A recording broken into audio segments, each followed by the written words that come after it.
বিয়ে বাড়িতে গিয়ে এমন কেন হলো? মুসলিম বিয়েতে কি এটাই নিয়ম? সবার ক্ষেত্রে কি এটাই হয়? আর কেনই বা আমাকে এভাবে সবার সামনে দিয়ে বেরিয়ে আসতে হলো বিয়ে বাড়ি ছেড়ে? আর ঝাল মিষ্টি। ঠিক আছে, যাও।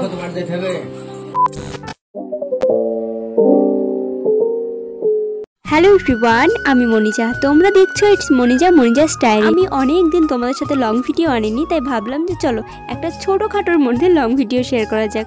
আমি গিয়েছিলাম স্কুলে, আর স্কুল থেকে বাড়ি ফিরে শুনি আমাদের একটা বিয়ে বাড়িতে যেতে হবে। এটা ছিল আমার মায়ের বোন, মানে আমার মায়ের মামাতো বোনের।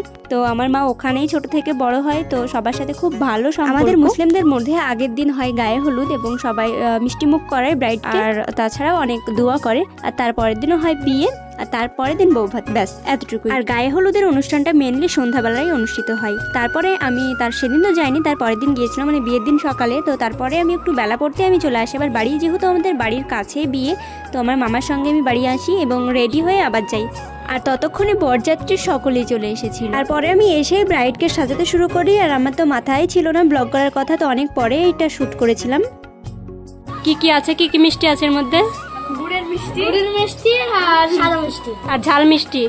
ঠিক আছে, যাও। ফুচকোগুলো তাদের নতুন জামাইবাবুর সাথে একটু মজা করার জন্য মিষ্টির মধ্যে অনেক কিছু নিয়ে গেছিল, যেগুলো খাওয়াবে। এখানে আমাদের বড়রা সকালেই মিষ্টি মুখ করায় এবং দোয়া করে। তো এই যে আমাদের পাকা বুড়ি তো চলে গেছে, আর ওখানে ঠকিয়েও দিয়েছে। তারপরে ও একাই আবার জল ঢেলেও খাওয়াচ্ছে। তো যাই হোক, এতটুকুই ছিল। আমি ব্লগের বেশি ক্লিপ নিতে পারিনি, আর এটা ছিলাম আমি। সো তারপরে এই বিড়ালটার সাথে ও খেলা করছিল, যেটা দেখে আমার খুব ভালো লাগছিল, তাই একটু ক্লিপটা শেয়ার করলাম। আর এটা হচ্ছে আমাদের ব্রাইডের মেহেন্দি। সেদিন আর কোনো আমি ভিডিও ক্লিপ নিইনি, তার কারণ সেদিন কিচ্ছু করিনি, সেদিন শুয়েছিলাম। তারপর দেন বাড়ি চলে এসেছিলাম। আর এটা হচ্ছে তার পরের দিন সকালবেলা আমরা যাচ্ছিলাম হচ্ছে কন্যাযাত্রা। এবার তোমরা বলবে হেঁটে কেন? তার কারণ হচ্ছে আমাদের পাড়াতে ওর বিয়েটা হয়েছে, তাই আমরা হেঁটেই চলে গেছিলাম।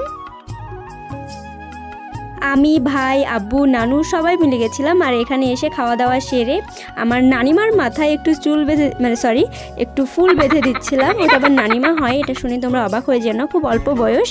তারপরে একটা গিফট আনবক্সিং করলো আর কি, দেখলাম, সেটা ভিডিও শেয়ার করলাম। আর দেন খাবার খেয়ে বাড়ি চলে এসেছিলাম। আর আমি খাবার ভিডিও কিছু নিতেই পারছিলাম না সবার সামনে। আমার এত লজ্জা লাগছিল কেন জানি না। আগে তাও টুকটাক নিতে পারতাম, এখন আরোই নিতে পারছি না, এতই অবনতি হয়েছে আমার। তো তারপরেই একটু আড্ডা দিয়ে সবার সাথে বসে মজা টজা করে দেন বাড়ি চলে এলাম, যেহেতু পাশেই বাড়ি ছিল। আর গরমে আর ইচ্ছা করছিল না থাকতে, তো খাওয়া দাওয়া সেরে চলে এসেছিলাম। আমি মুসলিম বিয়ের কোনো কিছুই তোমাদের আচার আচরণ কোনো কিছুই তোমাদের আমি তুলে ধরতে পারলাম না। তো নেক্সট কোনো বিয়ে হলে আমি অবশ্যই তোমাদের সামনে তুলে ধরার চেষ্টা করব। এতটুকুই আজকের মতো। ভালো লাগলে লাইক, কমেন্ট এবং শেয়ার করতে একদম ভুলবে না।